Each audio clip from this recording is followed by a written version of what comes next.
হসপিটালে 4টা বাবু হয়েছে আলহামদুলিল্লাহ। বাবুগুলো প্রত্যেকটা বাবুই অনেক সুস্থ আছে। এই বাবু নর্মালি হয়েছে, আর এই পাশের বাবুটা আসলে সিজারে হয়েছে। কিন্তু ওর মার খুব ইচ্ছা ছিল নর্মাল ডেলিভারির। মানে গতকালকের আগের দিন না, গতকালকের আগের দিন আসলো, অনেক বেশি পানি ভাঙছিল, অলিগোহাইড্রোমিনাস ছিল।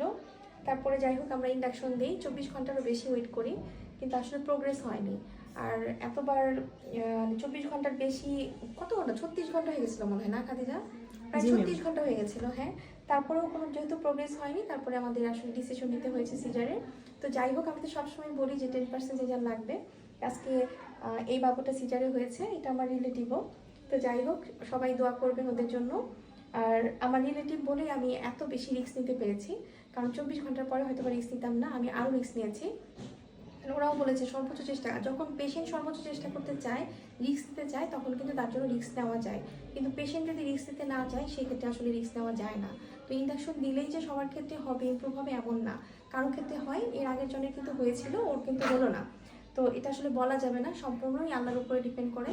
আল্লাহ যদি রহমত করে তাহলেই সম্ভব। আমার মনে হয় ওর ওইভাবে হয়তো বা প্রবলেম হতো, এই জন্যই ওর সি সেকশনে যেতে হলো। আল্লাহ যেটা করে সেটাই মঙ্গলের জন্য। তো যাই হোক, প্রতিটা বাবুই ভালো আছে। আরও 2টা বাবু আছে, 2টা বাবুর সাথে ভিডিও করা হয়নি এখনও, পরে হয়তো করব। তো সবাই আমাদের হসপিটালের জন্য দোয়া করবেন, আলজমিরা হসপিটালের জন্য দোয়া করবেন। আর যে যেখানে থাকেন সেখান থেকেই নর্মাল ডেলিভারির চেষ্টা করে যাবেন।